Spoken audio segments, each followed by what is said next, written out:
Hello, my name is Jill Wright, and I'm a facilitator for our community lessons in Charleston, South Carolina. Wouldn't it be great if everyone in the world behaved like we did? I know that I wouldn't be so frustrated if everyone understood that we need time to process new information, that we can't be expected to make quick decisions, or that not all of us like conflict. I know those are true for me, but we know that that's not true for the world, that folks behave in many different ways.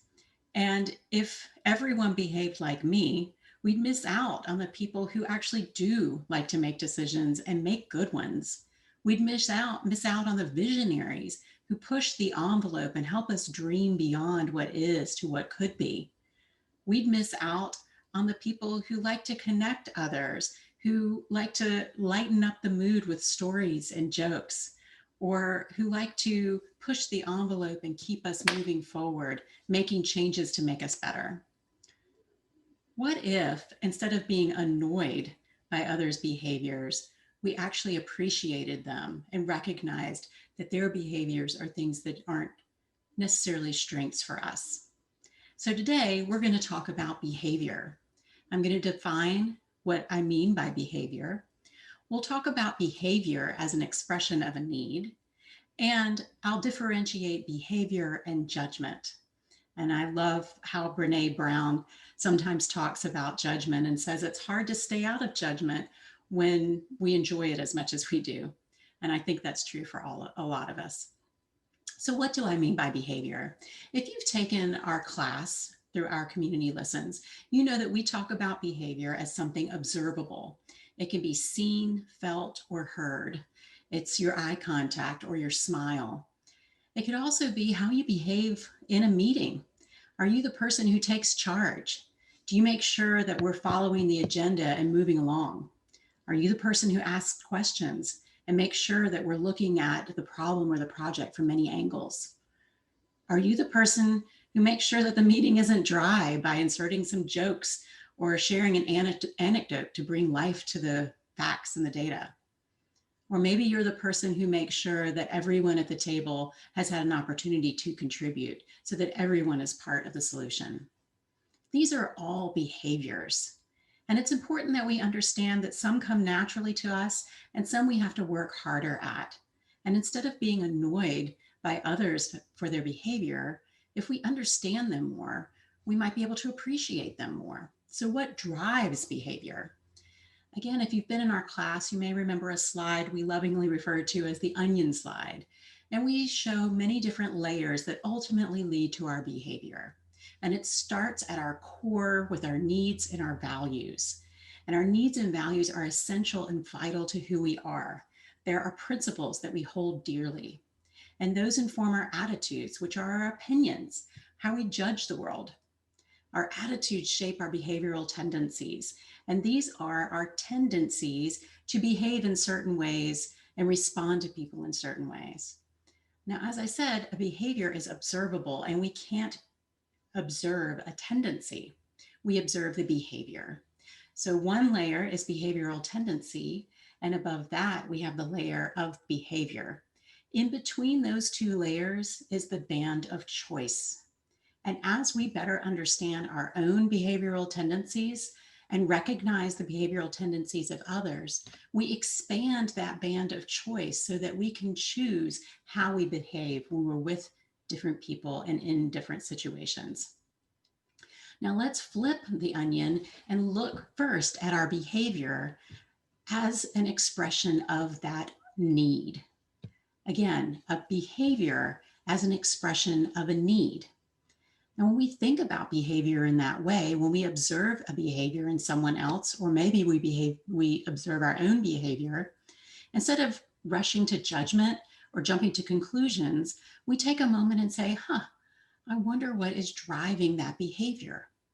And when we think about that, we may better understand that person and why they're doing what they're doing. So I'll give you a couple of examples of behaviors and needs, starting with myself. I am the person who sits at the table and asks the questions. I have lots of questions because I want to make sure that we're thinking all of our ideas through and can execute a plan. And I want to make sure that I well understand my role and what the expectations are of me. My behavior is asking questions, and the need that drives that behavior is my need for perfection. I want to make sure that not only am I getting the job done, but I'm getting it done right. I had a woman that I worked with who defined the word visionary. She had so many big ideas and could imagine a world where things were so different. And when she was in a room with other people, her words could inspire others to really believe that they could make change and that it was possible. Her behavior was using her words and her enthusiasm to inspire others. And the need that drove that behavior was her own creativity. She needed to innovate. She needed to think outside of the box and be positive and create positivity about potential. So when we are more aware of our own behaviors and we recognize the behavioral tendencies in others, again, we have more tools to be able to understand others and to make better choices about how we behave and respond. We also can choose not to take things personally. I worked for a person, and when we would have our weekly meetings, I would bring the data that helped update him on what was going on with our team. But I also would sprinkle in some stories or some details about what the data actually meant in terms of people and our purpose at the organization. He really had no time for those extra details. In fact, he'd lose interest very easily, and he would want me to stick to the numbers, stick to the facts, tell him where we were and how we were going to get to where we wanted to go. Now, I could easily have taken his behavior of sticking to the facts and wanting to make sure that we touched all of those points as not caring about me or my team. But I recognize now that those behaviors were driven by his need to get things done and to make sure that we were progressing towards the goals of the organization. That was important to him. And that helps me to not take his behavior quite so personally. So as we think about behavior as an expression of need and have more appreciation for those behaviors, let's think about behavior and judgment and the big difference between the two. It's really important that we understand again that behavior is observable. It's what can be seen, heard, or felt. When I talk about it, you know what I'm talking about. But oftentimes we get ourselves into trouble because instead of talking about behavior, we go into judgment where we wrap a value around and a label around the behavior that has to do with our values. And instead of focusing on the behavior, now we have our opinion and our values wrapped into it. And that can make the conversation go sideways really quickly. If you're trying to decide if you're talking about a behavior or a judgment, think about how someone would show you that behavior. So as an example, I've been with my children a lot over the last several months, and I've been very tempted to tell them that they're lazy on occasion. Lazy is a judgment. If I ask them to show me lazy, or they asked me to show them lazy, it would be hard to do. What I would need to say is, what is the behavior that I'm wrapping that label of judgment around? The behaviors are that they leave their clothes on the floor, that they don't close the doors when they go in and out of the house, that they're leaving their water bottles on the ball field. Those are the behaviors. That's observable. But when I say that they're lazy, that's a judgment. And that's just setting us up for an argument and for our emotions to get all wrapped up into what we're talking about. This is especially important that we distinguish behavior from judgment when we go to confront someone. We're confronting them because their behavior is bothering us, and we've decided that we need to ask for change. Before we confront them, we need to spend time to really think about that specific behavior and make sure that we are pulling out any kind of judgment that we might have wrapped around that. If our confrontations have gone wrong in the past, it's very likely because we got into judgment and away from behavior.